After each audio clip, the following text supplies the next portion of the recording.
hier spazieren gegangen und hat so einiges da zu Wort gebracht, beziehungsweise auf die Bänder. Wir haben dann, typisch deutsch, diese Bänder genommen, haben sie transkribieren lassen von Minja Lin, die, glaube ich, heute nicht da ist, die das sehr sorgfältig dann ins Chinesische übertragen hat.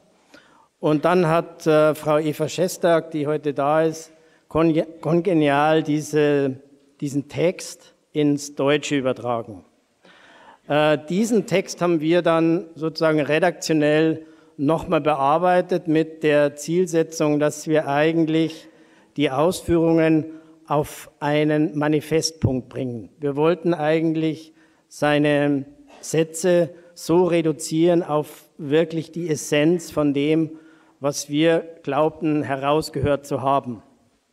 So, jetzt hatten wir diese deutsche Fassung und jetzt mussten wir natürlich Weiwei diese Fassung wieder vorlegen. Da er kein Deutsch spricht, haben wir dann diese Fassung auch jetzt wieder typisch deutsch ins Englische übersetzen lassen, haben ihm diese Fassung dann vorgelegt und er hat sie dann freigegeben.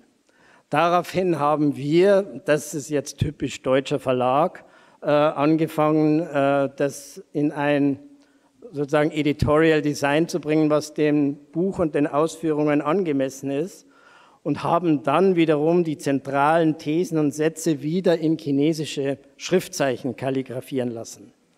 Also Sie sehen, das war eine weite Reise und vielleicht ist das das typisch Deutsche, dass wir dann mit einer solchen Akribie vorgehen. Ich will auch damit schließen und den Protagonisten den Abend überlassen. Nicht zuletzt darf ich mich bedanken bei der Friedrich-Naumann-Stiftung, die uns heute diesen Abend ermöglicht. Ich möchte mich nochmal sehr herzlich bei Weiwei bedanken für die Zusammenarbeit, die so ungewöhnlich war und die am Ende dieses kleine Büchlein hervorgebracht hat. Ich wünsche Ihnen allen einen schönen Abend jetzt bei der Podiumsdiskussion und nochmal herzlich willkommen, dass Sie da sind.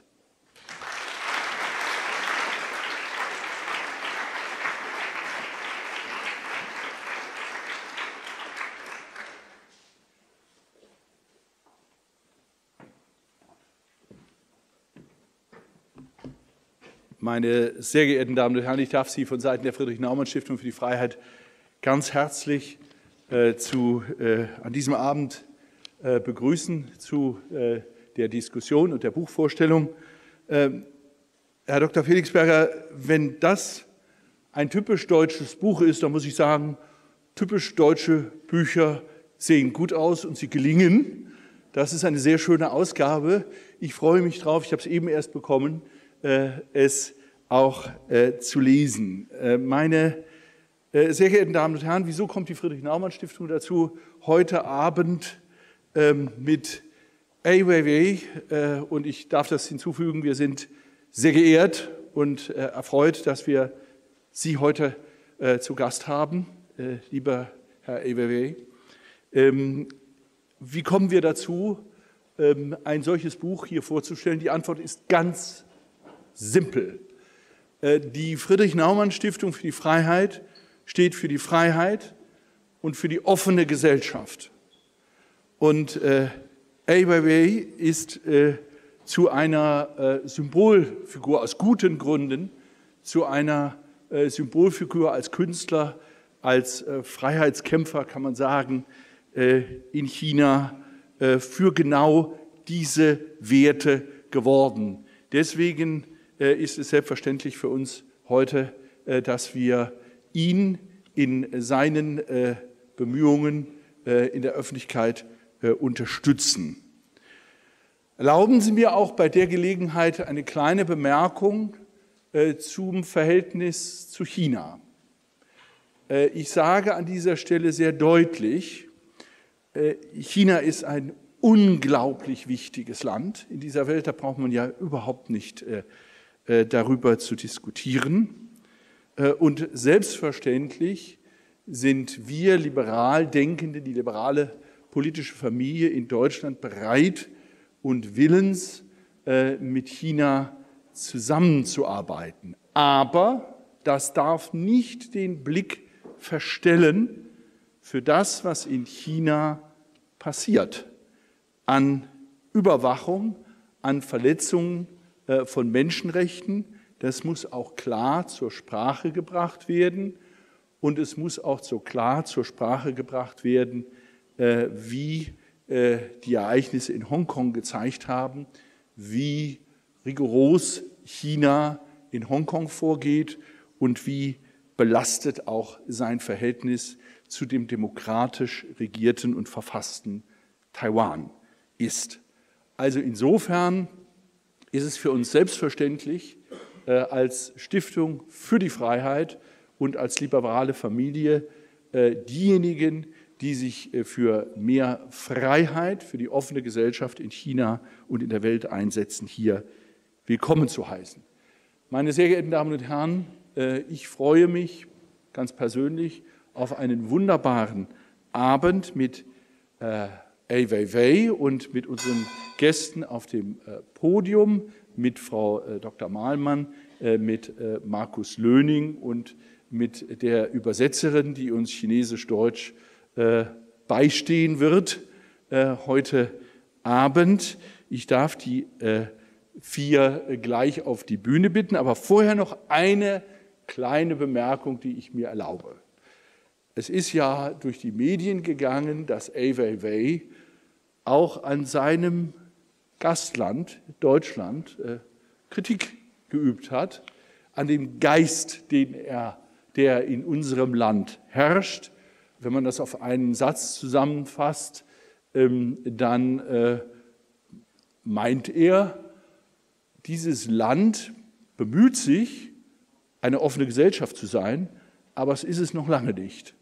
Wir sollten eine solche Sicht eines chinesischen Freundes in diesem Land sehr ernst nehmen und uns nicht darüber beklagen. Wir sollten offen diskutieren in diesem Land. Wir sollten die Schwächen, unsere eigenen Schwächen auch sehen und wir sollten nicht zu sehr, das beklagt er nämlich auch, immer nur auf uns selber gucken, eine Nabelschau betreiben, sondern wie es einer weltoffenen Gesellschaft ansteht, auch wirklich die Ziele und die Werte der Offenheit, der Freiheit und der Liberalität leben. Ich glaube, da haben wir noch auch ein gutes Stück gemeinsam zu gehen. Herzlichen Dank, ich wünsche uns einen wunderbaren Abend und ich würde die Protagonisten bitten, auf die Bühne zu kommen. Herzlichen Dank.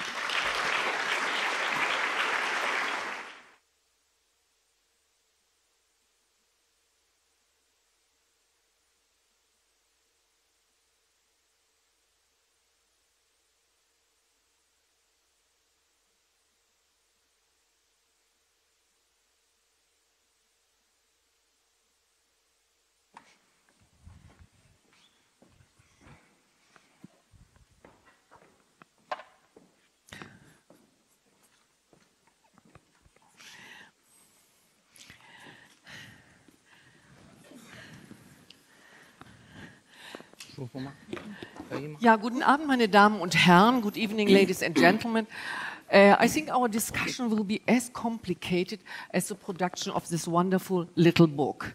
Because only this afternoon it was decided that Weiwei prefers not to speak English, but he wants to be translated from Chinese into English or German. He will be translated into German, but we keep on to ask our questions in English, so it will be a mix of 3 languages at least.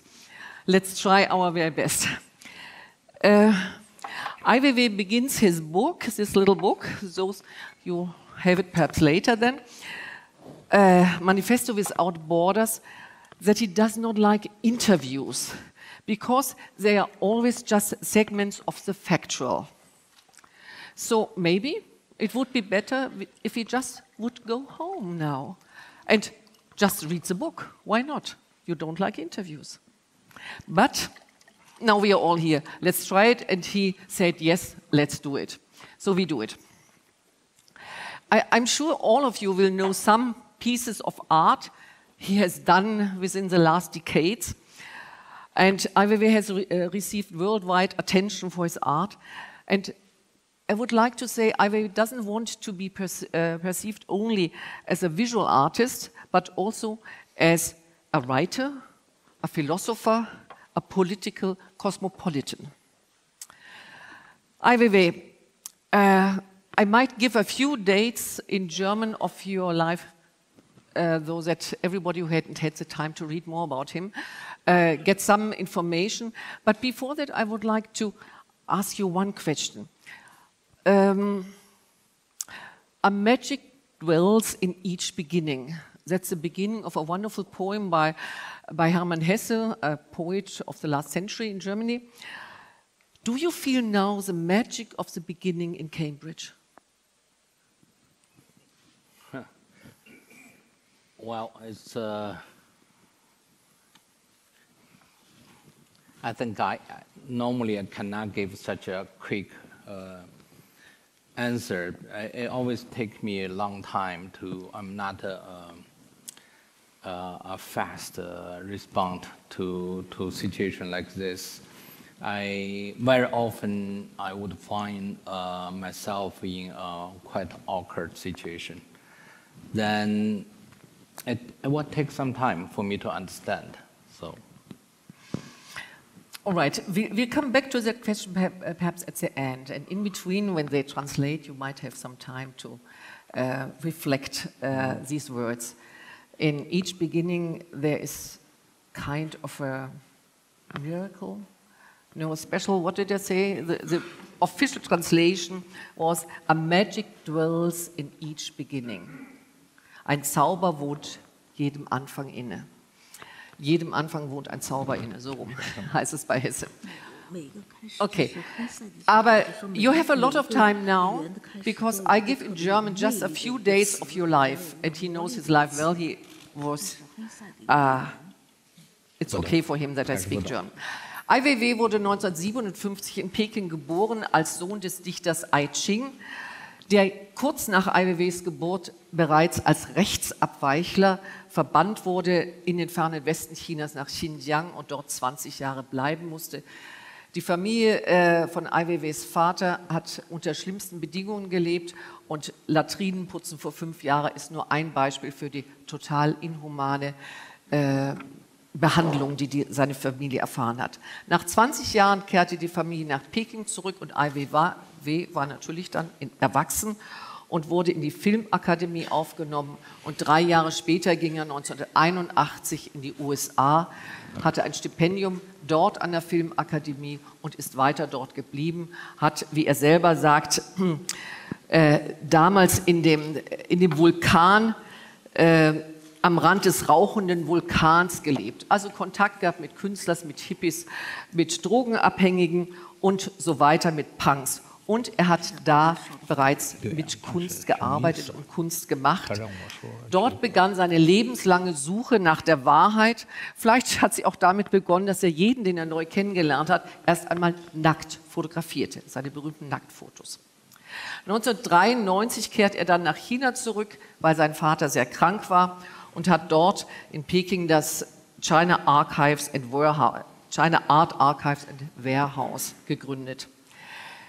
Er wurde zum Künstler, aber er war immer ein unbequemer Künstler in China, was ihn mehrfach Kritik eingetragen hat, Gefängnisaufenthalte und so weiter. Ich möchte nur ein paar Kunstaktionen und Kunstgegenstände nennen der letzten Jahre, an die Sie sich vielleicht erinnern. Da war einmal das große Projekt Fairytale bei der Documenta 2007, als er 1001 Chinesen jeweils in Gruppen von 200 nach Deutschland holte zur Documenta. Einfach die Masse Menschen aus ganz einfachen Verhältnissen zur Documenta brachte. Oder zum Beispiel das Werk So Sorry, wo er auch wieder politisch Stellung bezogen hat, wo er 9000 Kinderschulrucksäcke zu einer Installation verarbeitet hat, um damit an die im Erdbeben von Sichuan 2008 gestorbenen Kinder zu ermahnen. Und vor allen Dingen war das natürlich eine politische Aussage, denn die Schulgebäude, in denen die Kinder umkamen, waren durch Korruption so schlecht gebaut, dass die beim Erdbeben als erstes einfielen, während die Parteibauten stehen blieben. Eine andere große Aktion war Sunflower Seeds, haben Sie vielleicht gesehen, waren Tausende von Sonnenblumenkernen aus Porzellan, jeder Kern individuell bemalt, aber nur gezeigt als große Masse, entweder zu einem Haufen aufgetürmt oder ausgebreitet auf dem Boden, was auch symbolisiert natürlich, dass der Einzelne in der Masse eigentlich untergeht. Auch das kann man als Kritik an den Verhältnissen in China durchaus lesen. Zurzeit laufen, um das noch abschließend zu sagen, in 3 große Ausstellungen in Mexiko und in Italien und in Deutschland mit Werken von Weiweis.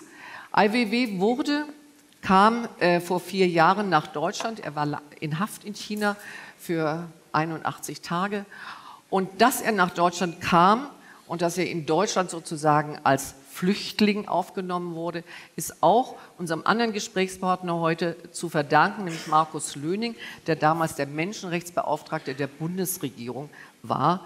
Und durch den Druck der Bundesregierung und das stille Arbeiten von Markus Löning kam Weiwei dann schließlich nach Deutschland. That's for it. It was just a very short summary of your life. Weiwei, refugee is one of the core words in your life and in your work. The last 4 years you're in Germany. You have worked a lot on refugee projects, refugee in art.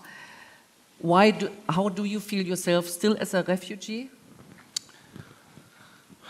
Well, the concept of a refugee is quite a new concept for me. I grew up in China, and for the first 20-some years, my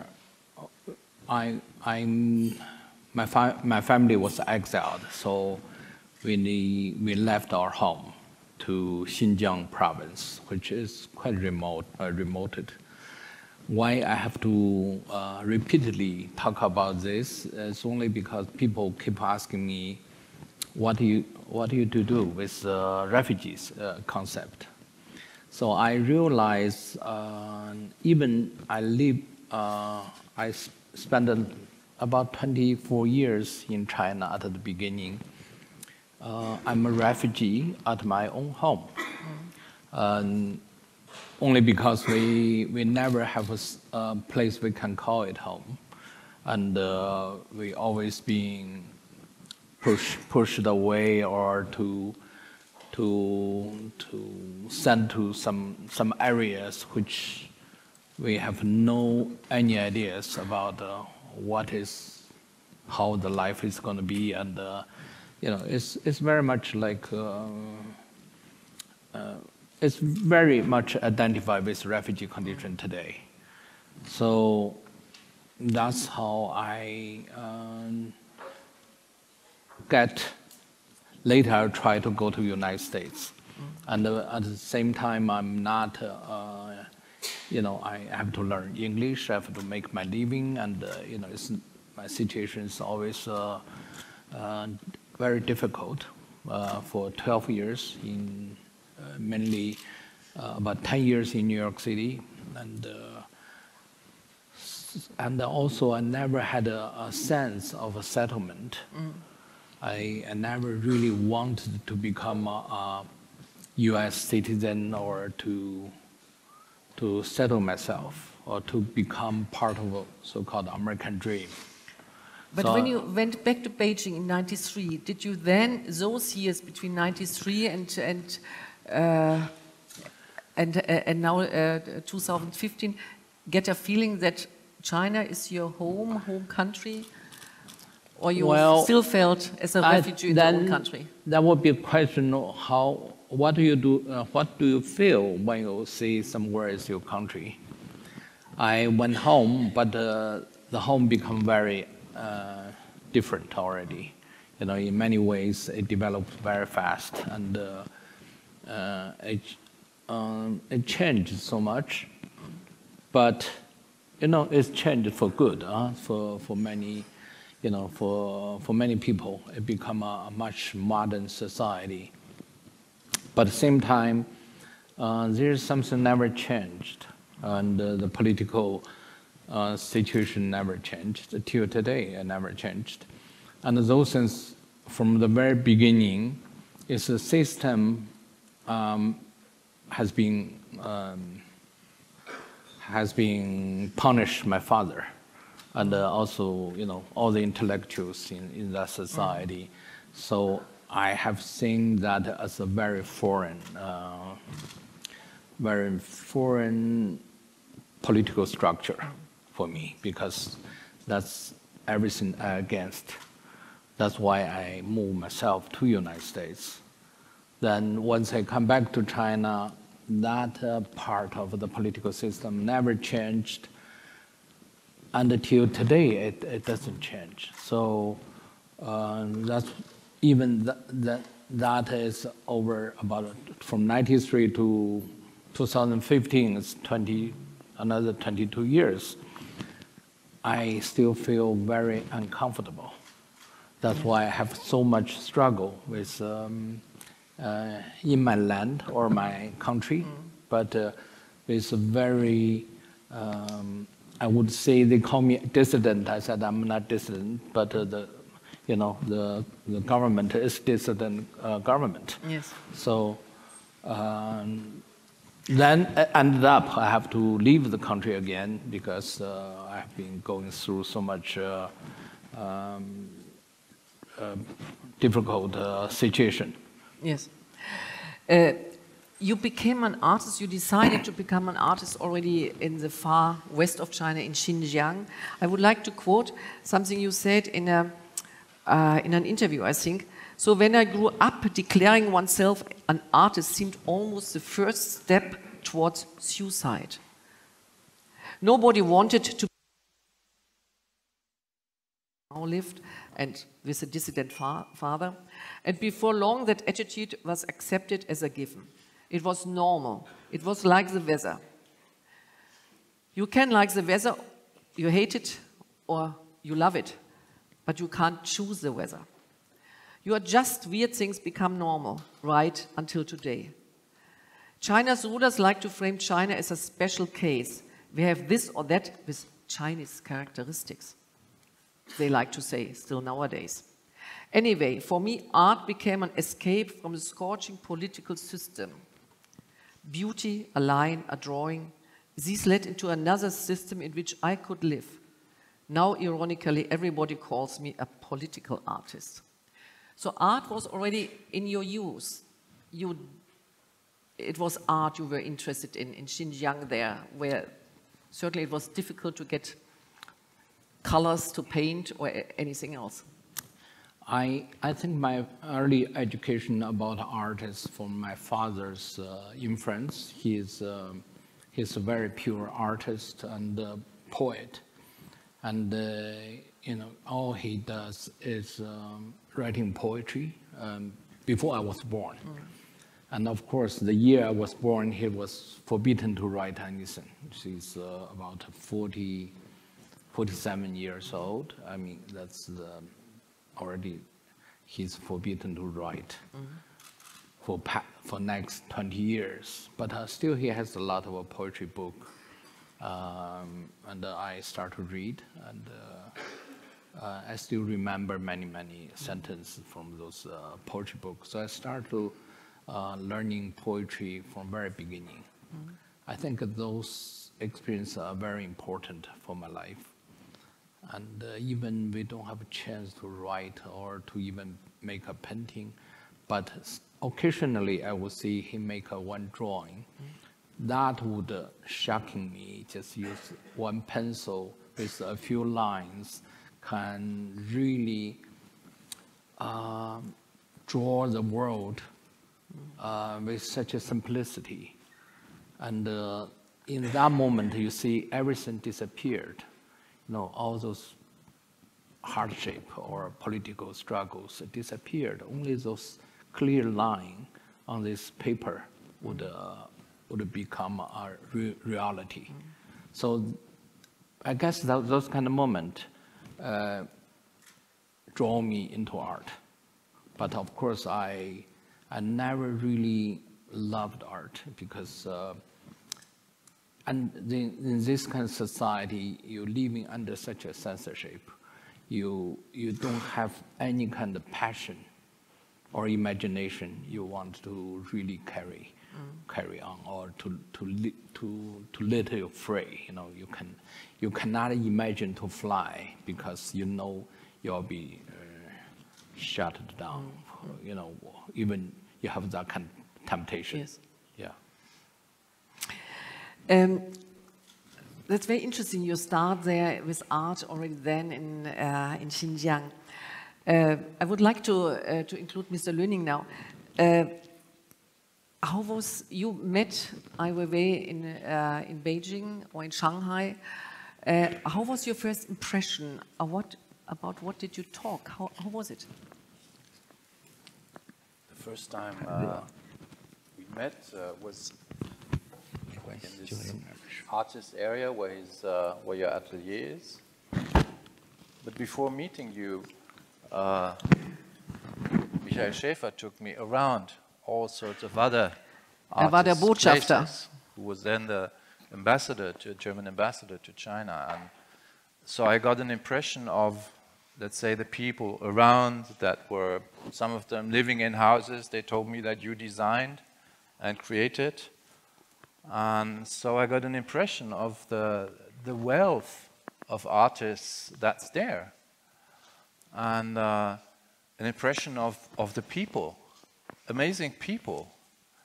I remember one artist that specifically impressed me. He was there with his, I believe it was his small son.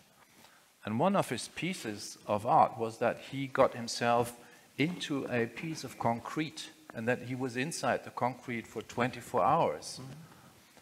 And so I thought, wow, what an amazing, you know, bunch of people around there.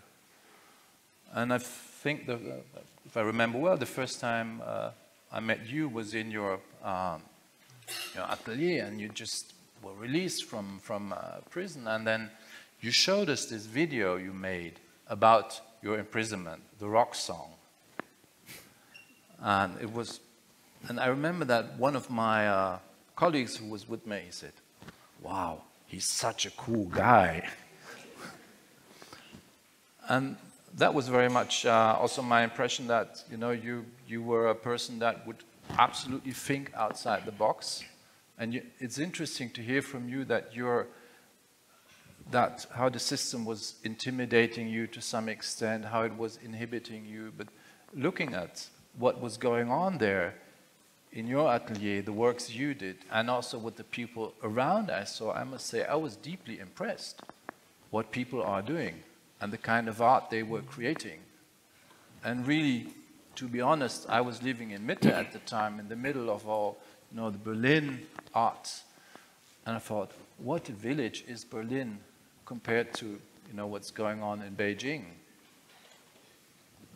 I think you're right. At that moment, even, you know, that's between it's pre-Olympics till I was arrested.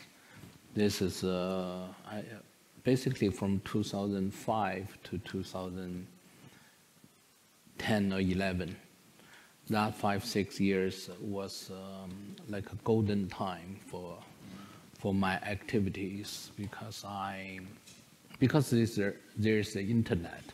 So I realized there's a possibility to get your voice, the first time for Chinese, to independently giving your voice to someone. You know, you don't have to know it. You put your article on blog, the next day you find 200,000 people already read it, so that is so exciting. I realize there's such a possibility to communicate, which that possibility never exists in China. It's impossible. I cannot even communicate with my mom. She will clearly be angry or to look at me very different, you know. So suddenly I start to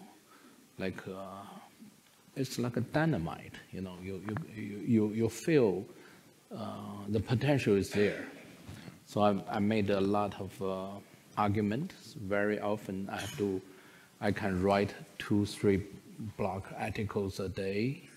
Yeah, and I spend very little time to concentrate in making art, but rather a lot of time on internet activities. Yeah, your blog in 2005 and 2006 is really showing that you are the son of a poet, of a writer. Mm-hmm. It is this blog has been translated into German, and by the best German actors has been taped. So it's wonderful to listen to your ideas you had then. Your blog was then stopped in China by the Chinese authorities. And you are now going back, I mean, being an artist for all media, not painting, not installations only, but also writing, like this book now, and all your ideas. But let's go back to the refugee topic. You have been working on refugee ideas, raising a lot of attention in Germany and worldwide for the refugee problem we have nowadays everywhere, that people flee.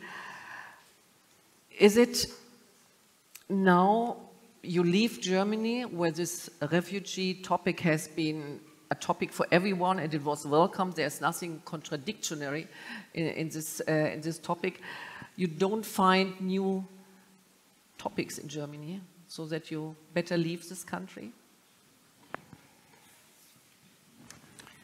Well, there's a lot of topics, but we have to talk about one by one. And, you know, I like to focus myself to really get involved.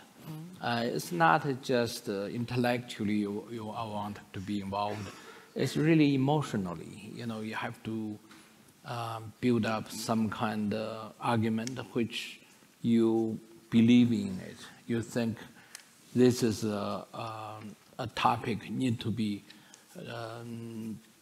discussed and to be understood. And mostly because we are not choosing the topic really chosen us. They put us in such a difficult condition. And if we are not facing it, it will be such a failure for individual or human being to not to answer those very essential questions. And doesn't matter how much our society is developed or how rich we become, and how we think our society is functional or stable. It can be a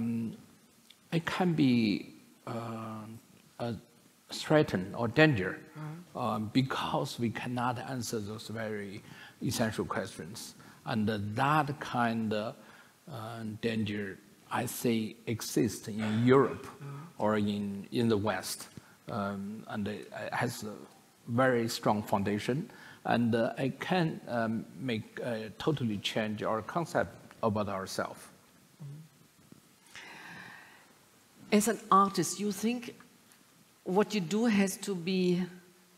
can't be in consensus with the society you're working in? I mean, the topic of the refugees is in consensus with the German society. You think an artist has to be controversial with his work? Well, art by definition is controversial. But the artist doesn't have to be controversial because by definition art is controversial. And you know, you can, yeah, that's my answer.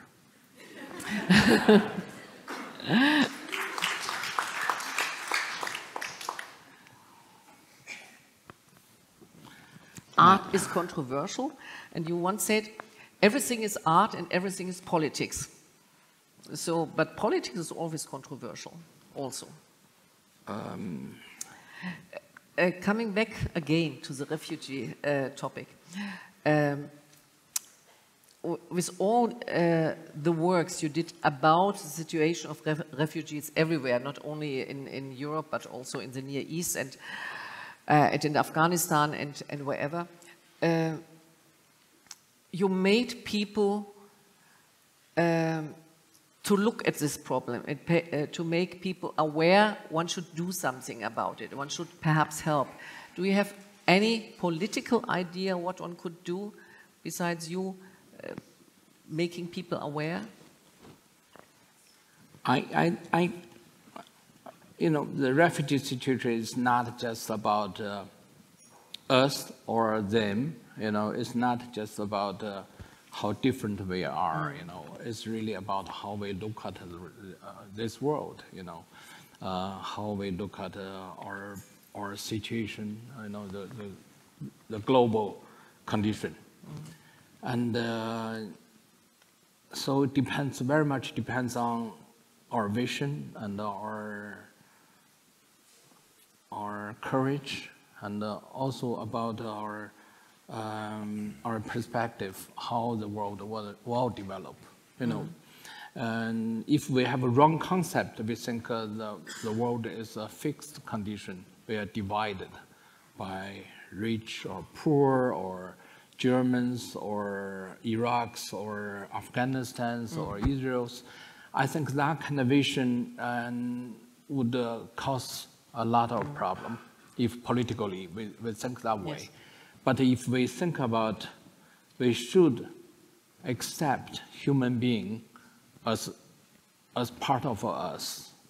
And if any injustice in anywhere would affect the people everywhere or in here, so then we have very different understanding about the you know, how to dealing with the people who is unfortunate and who has been put you know, put in such dramatic crisis, and they lost their home, they lost their life, they lost their language, their religion, they lost everything, but just want to have a place to settle, to let their children to develop, maybe if they're lucky, but very often, you know, it takes generations for them to adjust themselves. So we all know that. We all know how difficult that can be. But if we lost our compassion, you know, then what kind of judgment will come out?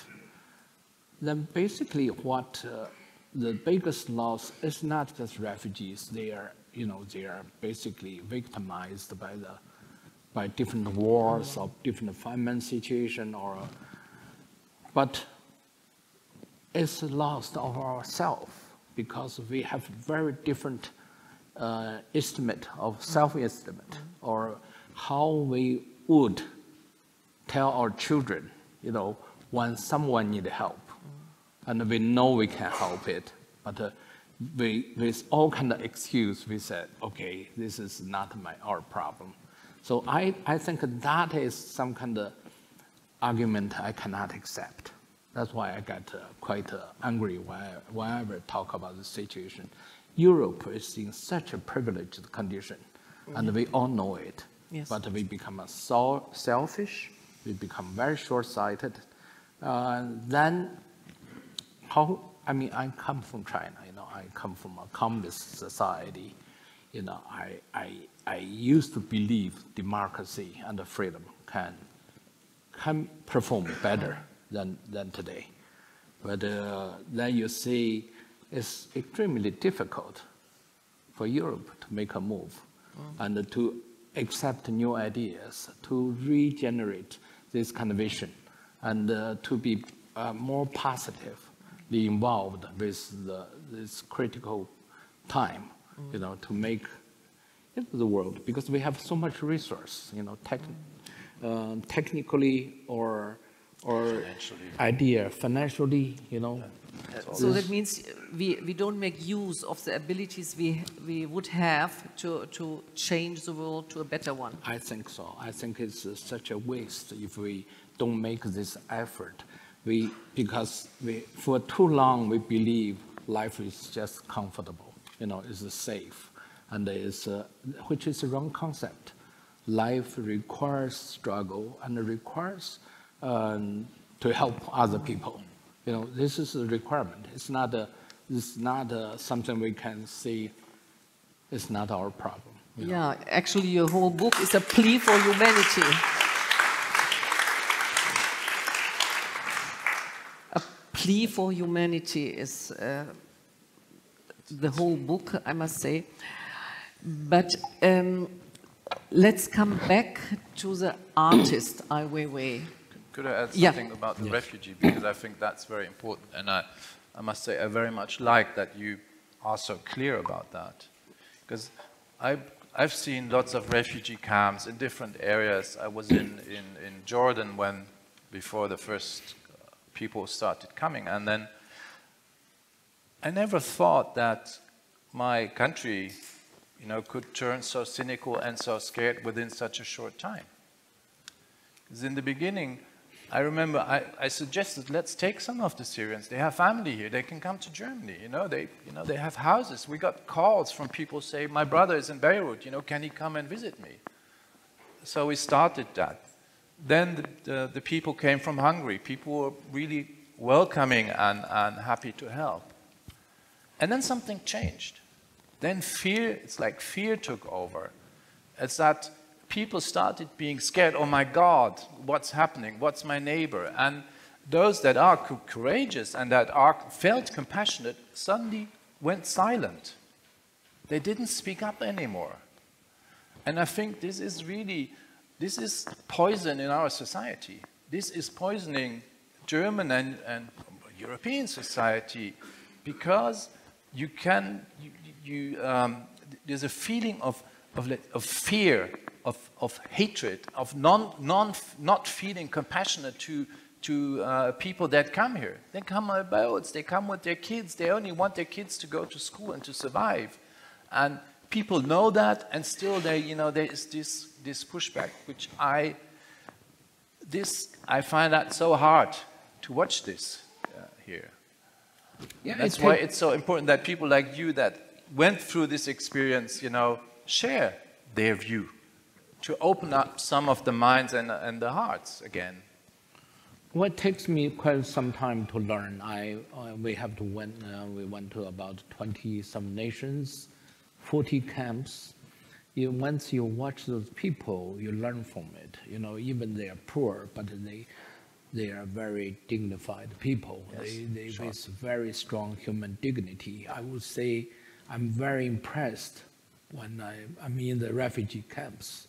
Those people are very, what I have seen, maybe there's more than 40 camps, but I have been many difficult situations, but I really respect those people. I think they're very courageous. They made decision to leave their home behind, or they sometimes part of their family. Yeah, and many of their family members lost their lives. Yes. So what they really want and what they really can get is really questionable. Average refugees will stay as a refugee status for 25 years. Think about average refugees. So how many people can waste life for 25 years? Nobody can do that. It's not possible. For children, they would never have to be educated. And what do you expect our world become? It's not really we think it's mercy, but rather what we think our future is going to be. If we don't do that, what kind of future are we expecting? What kind of future? Why don't we share our lives with these courageous people? I mean, I don't want to be naive. Of course, there's an effort to be made, and there's a big effort to be made. But I feel we are in a position we can make it. It's true. I mean, we have the resources to help people. We need to have confidence. We have to believe this is a possibility. All those problems are created by human beings. It's not just landed. It's mainly created by human beings, and then we have to solve it. So, you were criticizing that one doesn't do more for refugees. you both were doing it. We certainly all feel we could do more, and normally people don't really know what and how they can do something. You have been criticizing situations in Germany, and then the German public or parts of the German public have been criticizing you for criticizing us. And do we have too little respect for dissenting voices here in Germany? Do you have the feeling that... In general, if you talk about a city like Berlin, you know, my experience about Germany is really about Berlin. It's not about Bavaria or other places, because I don't have so much experience in there. But Berlin, if you, in general, people will say, oh, it's so open, you know, young people like to come to here. And the life cost is not so high. There's not so much divide between rich and poor and stuff like that. And you see so much space. And Berlin also, you have a sense of the East and the West, this kind of history. But if I talk about a little bit deeper, then it will be difficult, because I only can talk about my personal experience. I have been in Berlin for very long. And I'm, you know, 4 years, and there's a few occasions I can really sit down like this, talk to journalists or politicians, and there's so many topics, you know, I get involved, like refugee situation, like China, or like what happens in Hong Kong today. You know, every day, we are totally involved. In like Hong Kong, we have people shooting films there over 100 days.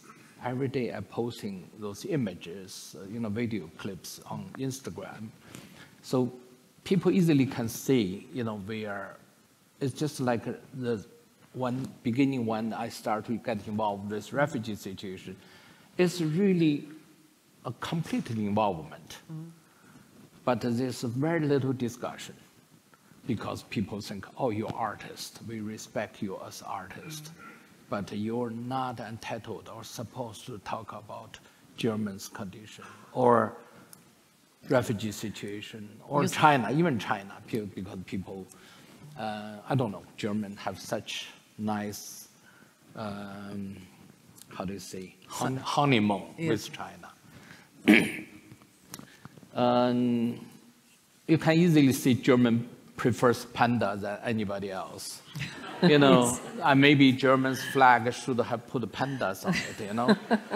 I don't know why that strange animal would draw so much affection for Germans, not only German, you know, the French president is in China today, and I'm sure they will touch panda somehow. And, you know, this whole world becomes so childishly ridiculous. Yes. You know, we sacrifice what we have been established, you know, through so many generations with those very fundamental principles, you know, but at the same time, we go back to most primitive way of profit seeking, you know, opportunist. And it's crazy even to think about this way.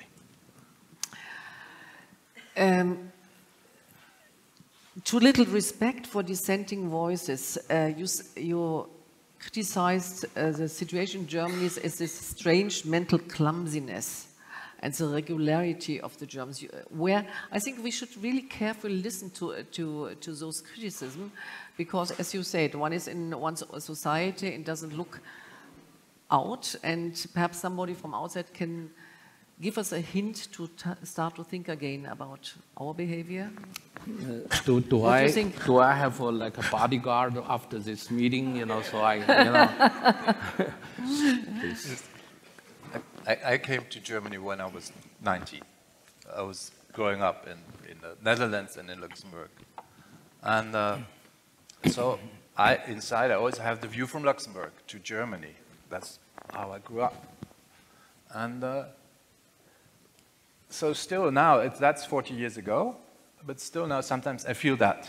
But first of all, I don't think Germany is so special in that compared to China or the US or the Brits. You know, we all tend to look at our own place and talk our language and confine ourselves to, you know, who we are, because that's easy. It's somehow it's a sort of, you know, it doesn't need a big effort. You don't need to speak a different language or think yourself into what the French intellectuals or the Chinese intellectuals are debating. So it's easy.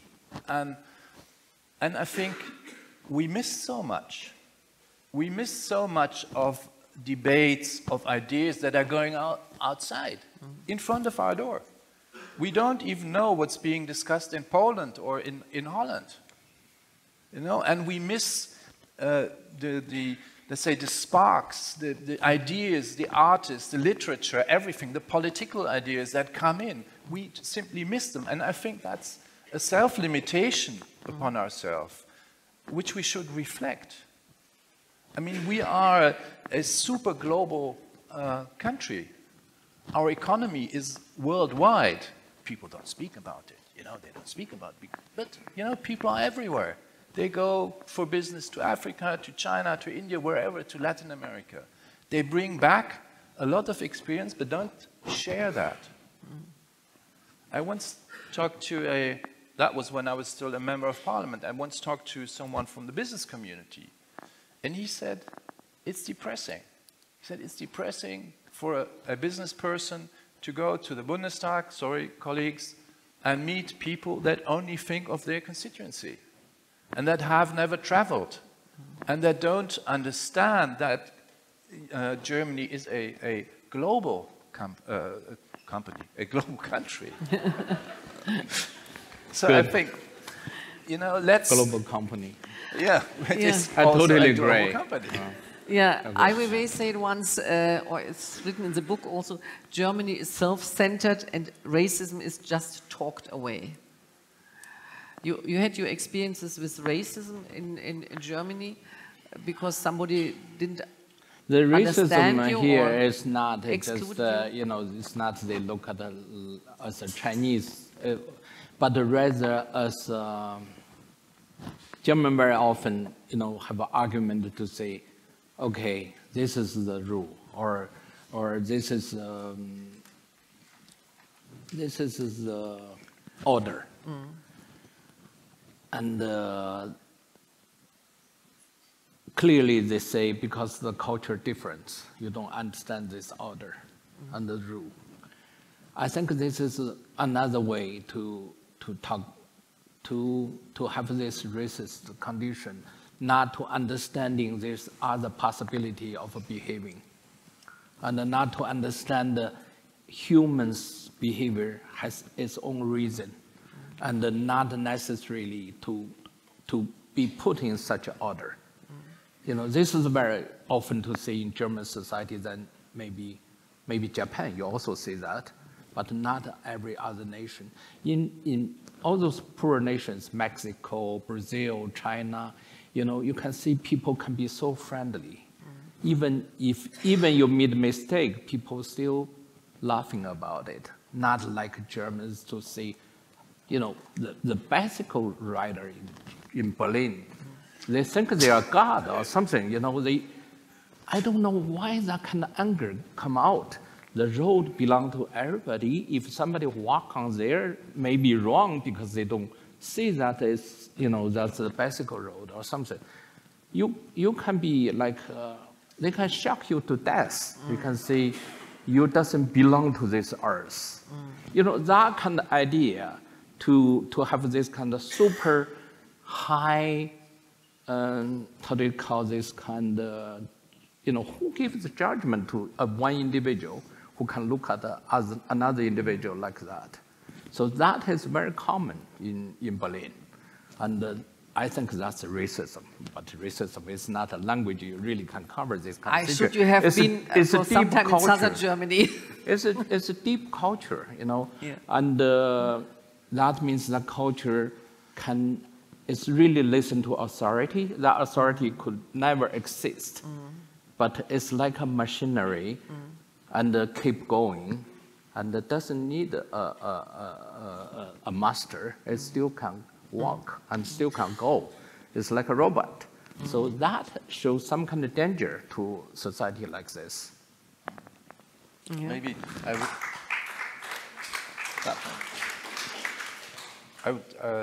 I mean, what I said about Germany's tendency to self-reflect was quite friendly. Now, if you take that to the other side, and if you look at how we relate to our own society, which consists of a quarter or so of people that somehow have not been born here, whose parents have not been born here, and how little we talk about that, how little we reflect that, how little we put ourselves in the shoes of those whose grandparents who have not been born here. They are very much outside of the debate. It's only step by step people are raising their voices and saying, hey, I'm here, I'm part of this society, and I want my part of this society. So I think we have reason to reflect our view on ourselves. How do we see ourselves? Where come we from? Where are we coming from? What's our tradition? How do we want to create an open society, which is able to live with the fact that people are different, that there are different ideas, and that you do not agree with everybody, but still you live in the same place. And you either think it's a shitty idea, or you get inspired, or you ignore it, or you debate, but you just simply open up to the fact that society, especially a liberal open society, is very diverse. And that's so important that we do that. I think the idea, I agree. I think you have to accept human weakness is something we call humanity. You know, we have to accept we are humans. And that means we are different. We have a lot of weakness. You know, we are not trying to become a perfect society, which is inhuman. And, you know, this is not so much fun about it. Now I just lost the idea my question I wanted to ask. That happens.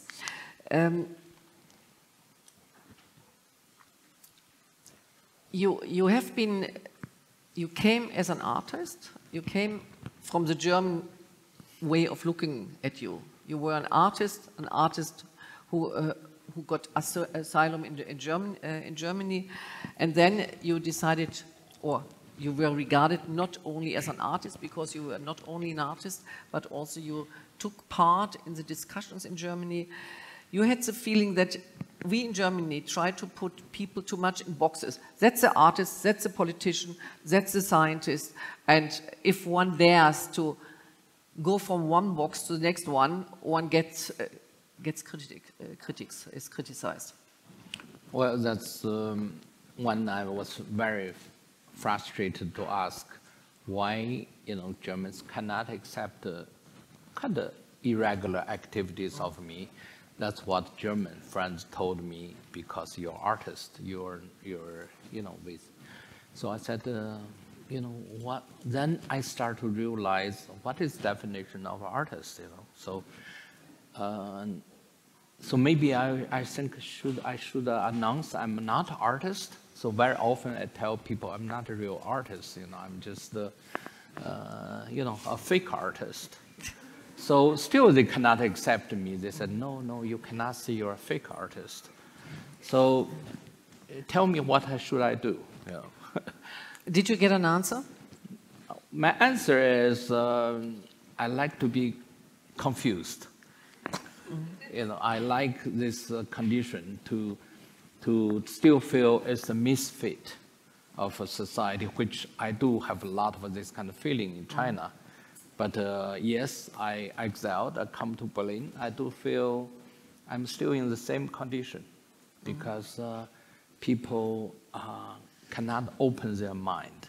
You know, China, people cannot open their mind because there's a political system and which stops people freely get the information and communication. Here seems you can easily get information, and still you're very educated, and you're encouraged maybe to even have discussion. But culturally, I still think people, I would still say people are timid because they are scared to listen to other kind of voice. They are scared to challenge their living habit, which protects the society. I'm not saying it's bad thing. It's just our habit to say language or religion or culture is a very heavy jacket which protects German as German, Britain as British, French as French. But at this stage of the world, we see the world changes so fast, beyond our imagination. Of course, as an intelligent human being, we would have this kind of outlook. What will leading us to? So I questioning this kind of old way of thinking still can protect, society. Now you are already for a short time, part-time in England. You get the feeling that it might be different there? I get the feeling British are completely confused, and yeah, I think there's a lot of gossips and small talks, but clearly the vision, if they do have vision, I don't understand it. It's even I speak English, but still I ask many friends about British politics. Seems they totally all confused. I also went to their parliament to listen to their argument once. Was invited by the Union Party, but it's very hard to understand. So but that's fascinating. I think the Britain still living, to drink afternoon tea, to imagine the old golden time, times, yeah. And so the European is such a small society, I should say, but with very different characters, which is very interesting. Going to England, is it an escape from Germany? No, my character, I never escape. I'm not a person really escapes, and it's just I want to see myself if my life functions well. I can maximize my possibility. So in Germany, I don't function that well because there's not enough argument or enough challenge, because I think I've been exclusive. It's a language question. I think not a language. I think it's more attitude. Language problem. If I won't even learning German language if there's possibility, but I don't see that way. So, coming back to the artist Weiwei, you have been in the last time we saw. It's an old tradition with the artists from centuries ago that the artists put themselves, for example, in their painting as a small figure, and you really have difficulties to discover this small figure that's the portrait of the artist somewhere. In some pieces of your art, you are in the main focus. Why? Like lying at the beach as a dead person who fled his own country, like when the statues of the imprisonment in China, it is Ai Weiwei in the center of the focus. Where does art start, and where is vanity a question? I think it's easy to answer that question because there's a beach and there's Ai Weiwei, and he has rights to lie on the beach. So I don't even know why that can be a difficult question for German to understand. You know, such an argument seems you never lie or on the beach, or you cannot do it because certain kind of religious belief, or, you know, I think basically you're a human being, you're afraid to do anything if you're not hurting anybody. No, but lying on the beach, the photograph of you lying at the beach, it is really, everybody has this picture of the little boy who was lying on the beach, the dead boy. The argument will be only that little boy should lie on beach? You know, Alan Curtis, that's his name. 50 meters away is his brother, also dead, same day, but nobody talk about it. You know, this is a crazy world. At that moment, that photo being every newspaper, everybody talk about. But daily, there are children dying on the beach. And not necessarily on the beach, in the middle of the ocean, or the bottom of the ocean, people pretend they're not exist. Only when this artist, stupid Chinese, lying on the beach, that generates such hatred. No, I don't think. I had the feeling when I saw this, and I'm sure many people here had the same feeling when we saw the picture of the little boy lying there. It really, what world is this that can happen? That a small child is there. It's not Ai Weiwei who made a thing about it. If you look at the internet, every day people, that little boy is in one piece. If you have been in Lesbos or in those areas, you see there's many bodies doesn't in one piece. You know, this, come on, you know, we know how the world is functioning. We are not, you know, we know clearly what the world is functioning. That little boy, of course, is tragic, but why generate so much imagination for the Western people? Because it looks like a white, not a black, or because the dress of the boy looks like a Pepsi color, the red, blue, and there's a lot of psychological analysis. You can talk about that piece, but simply forbidden other people to, artists to make that kind of gesture. I don't understand. I still don't understand even today why Germany cannot allow certain hand gestures. I don't understand it. Simply because that gesture would make a hole of the sky or something, then certainly you would see sun coming into the German society. I don't understand it. Human gesture or freedom of expression is not, nobody, no authority should tell what an individual to do or not to do. Yes. So when a whole society behaving like certain things you cannot touch, I think that's starting of danger. Coming back, that means you use, to put it short, you use your popularity. And I'm not using my popularity. By posing on the beach there to get more popularity using me more than I use my popularity. More attention for this really very important problem. Huh? You use yourself, your popularity. No, I don't use my popularity. I don't care about my popularity. I think maybe, who cares, right?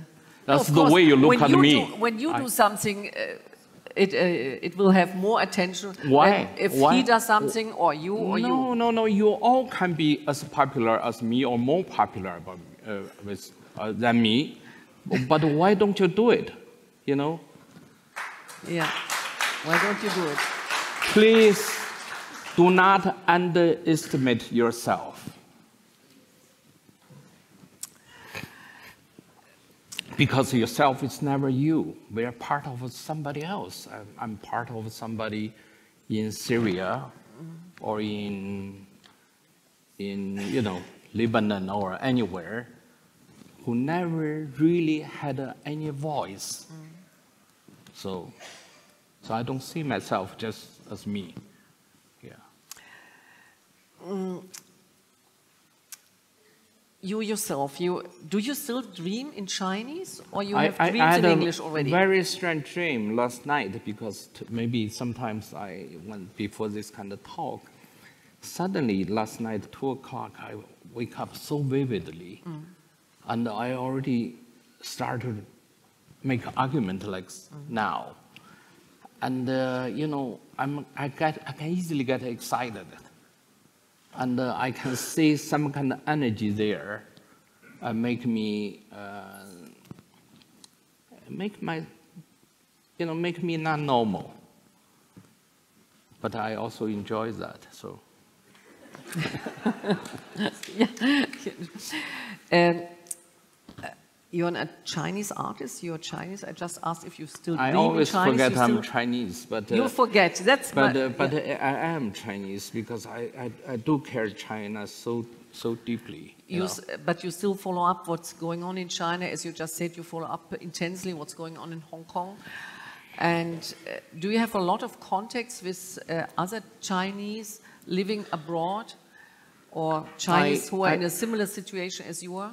I don't have many contacts with Chinese living abroad, you know, outside. Today, I think we have internet. We can easily talk to people in anywhere, you know. So I'm more interested in ideology or ideas, or even just someone I don't even know. Yeah, but you know, for example, Liao Wu or Lu Xia, where we have seen my grandson where we are playing cuckoo with you when you were on the train ride. I wish you didn't mention the name. The Liu Xia is my dear friend. She is most respectful lady. She's the wife of former Nobel Peace Prize winner Liu Xiaobo. Happened she is wife of Liu Xiaobo, but I respect her individually. She is a woman who has suffered so much, and which is not necessary, and I don't know how could a lady like this survived, and also I feel very grateful Berlin accept her. Of course, there's a long journey for once being accepted, and I'm not sure she's happy here or not, but at least she's out of danger. Liao Wu is a person I don't like him, you know. I don't like people crying on stage trying to show their scars, but which is not true. I don't like people throw stones next to a wall to the enemy on the other side. I don't like that kind of behavior. I think it's the lowest behavior. You know, how could you call yourself a writer? You should have basic conscience of being a human being first. You asked me, so I have to answer it. Yeah. Otherwise, I would never mention those. I would like to come back to Lu Xia. You had an interview recently together with Lu Xia, and she was talking about that's very hard for her. She's now in a safe haven in Berlin, but of course she is homesick. And she said, it's so terrible to be exiled and to have the feeling you are a debtor.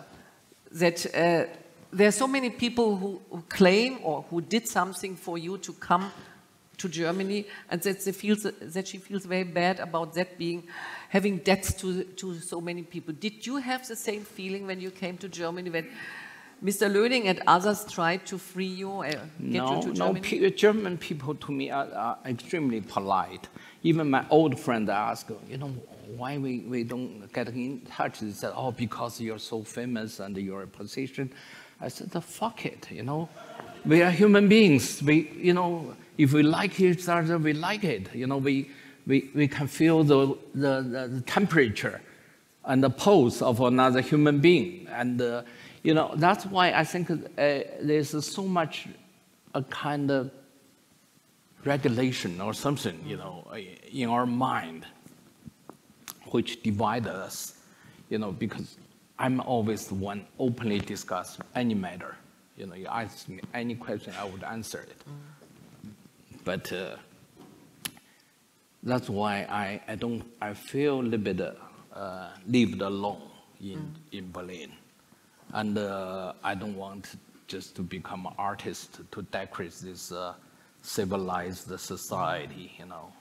And Liu Xia, she doesn't owe anybody anything. Basically, I think the whole human society owes a lot to those people who fight. Yeah. You know, the people who sacrifice.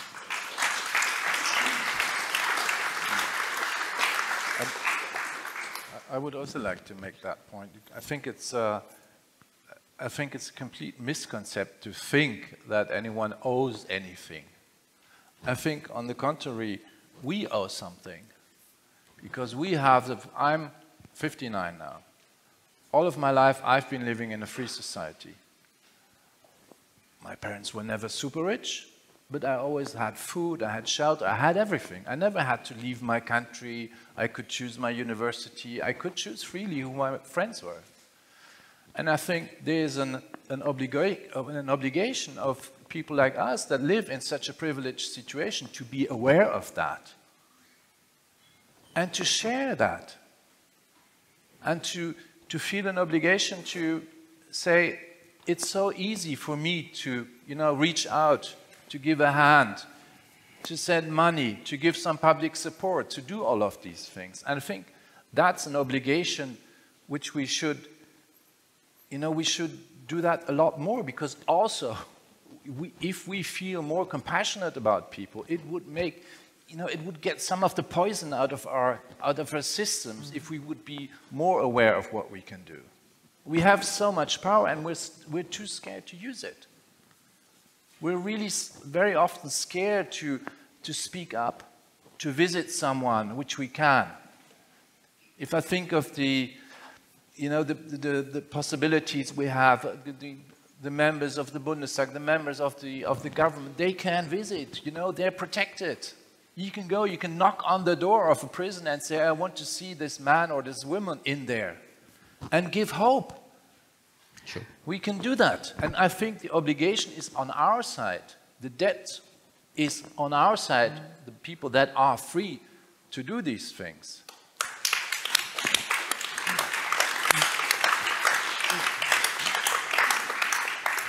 Did we knock too seldom and too carefully only at the doors with Chinese politicians to do more for those people in Chinese prisons? Don't ask me.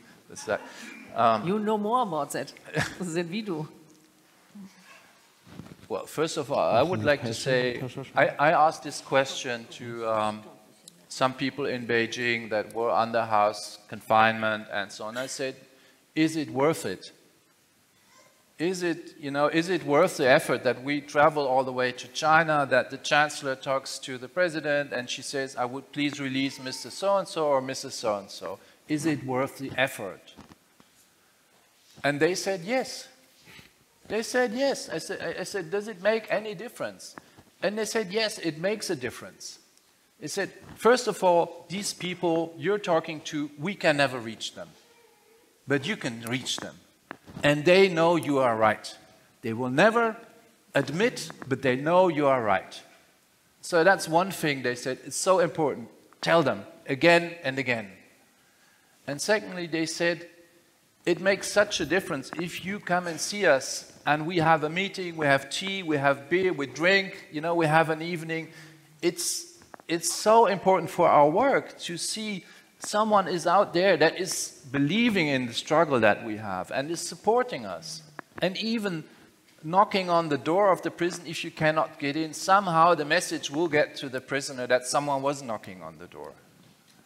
And they said, yes, do it. It's worth it. It seems so hopeless if you look at China. But still, the one person you reach, the other person that hears or visits, you visit, you know, it does make a difference. So we should never give up about this, and we should not become cynical about this.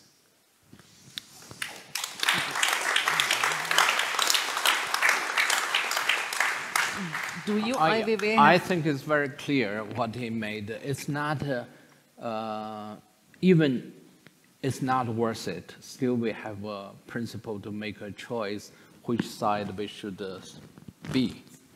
And you have professors or lawyers or human rights defenders who has been falsely accused and put in jail, disappeared. How could a society let those kinds of things happen? Of course we let happen. We are not naive. We see Turkish, this journalist being killed in Turkish ambassador. The Saudi embassy, and you don't see there's much argument about it. And yes, there's little boys, but we accept it. So those things are why it's so important. Why it relate to every individual? Because simply it's poisoning everybody if we accept a situation like that. I think this is something we have to defend. Our dignity, our life, our belief. We don't let anybody touch or make this kind of thing in front of us. Of course, the world is never going to be perfect. This kind of thing happens. But let's stop those kind of things, because otherwise we are ashamed to look at our children to say, oh, that is acceptable. So how can you teach your children anything, right? If you think that is acceptable. When we see Hong Kong students, most peaceful, rational, youngsters growing up from late 90s, early 20s, 2000, and they sacrifice their life. They even jump out of the window, the young girls, write down, we have to protect our rights. Many, not just one or two, dozens. And they have been beaten by the most brutal region, which would do anything dirty to stop this kind of movement, mafia or pretend they do anything. Because we know that's the kind of mafia type of society. But those young people are still struggling every day, every week. And for past 4 or 5 months. So just ask yourself, if you don't have a strong belief, how can you do that? When Assange was pulled out from a London embassy, so I joined the kind of meeting or demonstration in Berlin. It's maybe 50 people or less. Half of them know Assange, and there's no media. Those kind of details make me so disappointed about Berlin. You can have any kind of demonstration, but when Assange, a person, an individual, made such important act to trying to give the free information to benefit the society, against this kind of government censorship or government control of information. And his life has been totally wasted. And he's going to be extradited to United States. He's facing over 70 years in prison. Yeah. We all know it. It doesn't matter, who cares? And, Chelsea Manning, who has been in and out, she has been in and out in jail only because the United States doesn't like those so-called whistleblowers. Yeah. But those people are so important for the society, Snowden. But who cares? So why we have a discussion like this? Just ask ourselves, why we need the discussions. Those things are very clear. Yeah, we needed to get input to think about it. New inputs from you too. The situation in Hong Kong, you have your camera teams there, and there's a lot of documentary in the internet on it. Do you have any any idea how one could really help there? I just think that's your children. Then we all had the ideas. You know, if I think my daughter or my son want to come back today, and they will not come back next week, and they leave a message said, I may die tonight, but I fight for my ideology.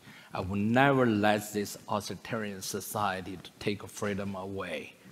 Just forget about me. You know, then you know what you are going to do. You know, we are not, it's not a society totally paralyzed. We still think German is the engine of Europe. But at the same time, we said German's future depending on China. That's open message. Europe's future, not Germany's. No, German said German. Europe may not even timid to even say that, but Germans is just clearly said that. So what kind of future you're looking for? You know, I cannot go back home because my mom, every time I call her, she said, don't come back. She's begging me. I think she prepared before she lost her life. You know, she's 86. She would not let me going back. But I see your chancellor going to there 12 times every year. You know, always make me jealous, you know.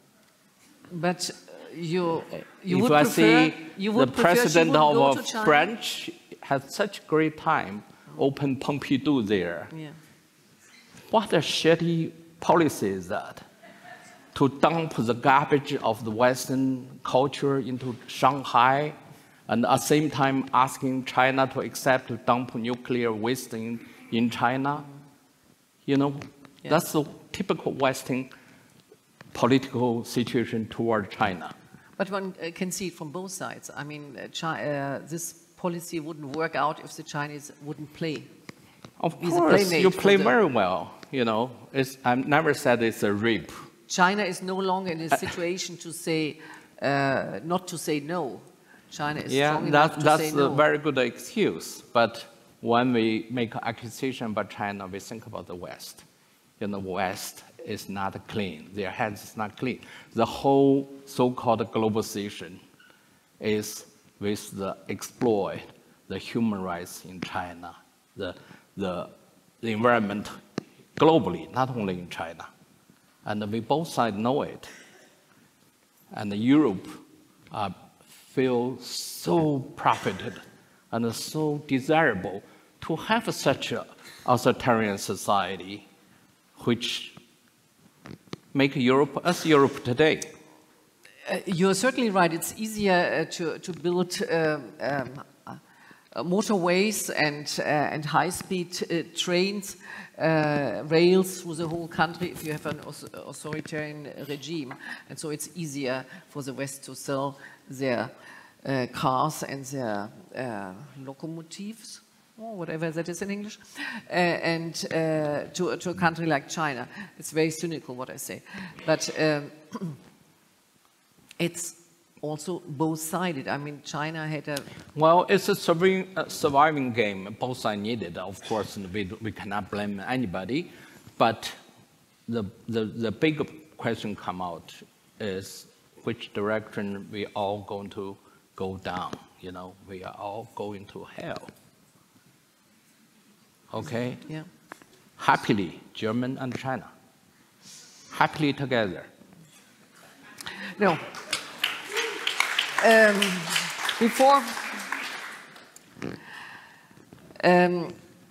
Before we end with the hell. Before I think I had one enemy, now I think I have much more, many more. Many more enemies now. But they all united as one. Yes. But before we end with the hell, I would like to open up a very short chapter. We talked about much too little about your art, but about some. You're an artist in nearly all media, painting, installation, sculpture, text, internet, whatever. And now you're working on an opera. But you said once that you never listen to music, that you don't hear music. What kind of opera will it be? An opera without music? No, I always get myself into trouble, and I accept difficult situation or unfamiliar situation to challenge myself. Yes, I don't like music so much, and I'm sorry, everybody will be disappointed. I know everybody is a music lover.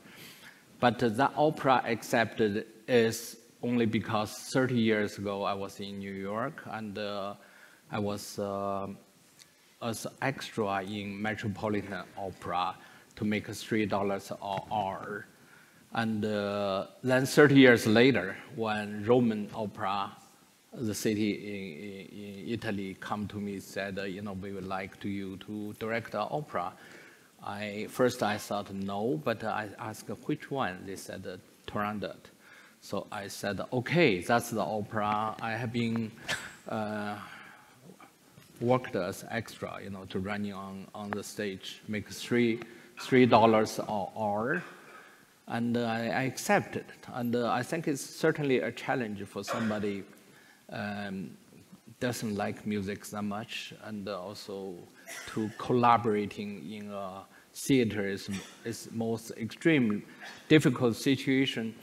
The effort I made is equals like 5 big art shows I can done, but the opera only shows 10 times. It's most expensive, unthinkable situation. You make 2 years of preparation, then it only shows 10 times.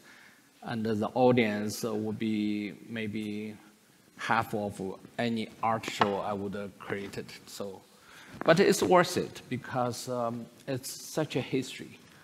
We try to imagine where we come from, opera, before the film or internet or before whatever, television. Opera is the thing, which of course is for the rich, but still it's the thing people can have a united a kind of aesthetic practice. They enjoy and they feel passionate, and I think it's such a beautiful tradition.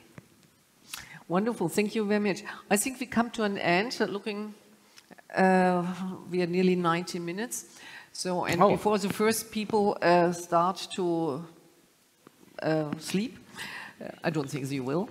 Let me conclude with perhaps one thought from the Manifesto Without Borders. I like very much, so I choose that one. At first, a fellow human being is portrayed as an outsider, something irregular.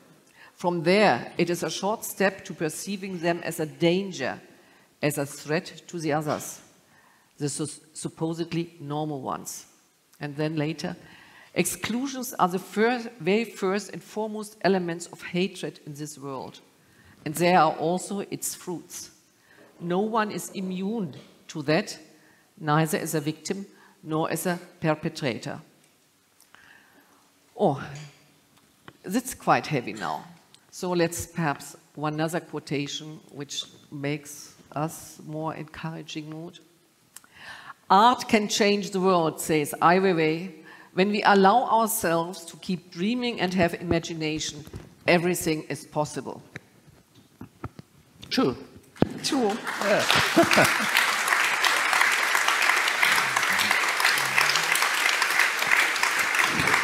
Thank you so much. Thank you so much. Thank you so much, Weiwei. Thank you so much. So nice talk to you. 谢谢啊，对不起，节奏会变。Ja, ja. Vielen Dank, meine Damen und Herren, fürs Zuhören, für die rechtzeitig einsetzenden Applause. Vielen Dank, Herr Löning. Es war sehr interessant, was Sie aus Ihrer Perspektive dazu beitragen haben. Vielen Dank, Weiwei. Thank you very much, everybody. And thank you very much to Mr. Staudacher, who did the translation from English into German. And sorry for my mistakes in English. And thank you very much, Ms. Möll, for the translation from Chinese into German, which finally was not necessary because Weiwei decided to talk in English. Thank you very much.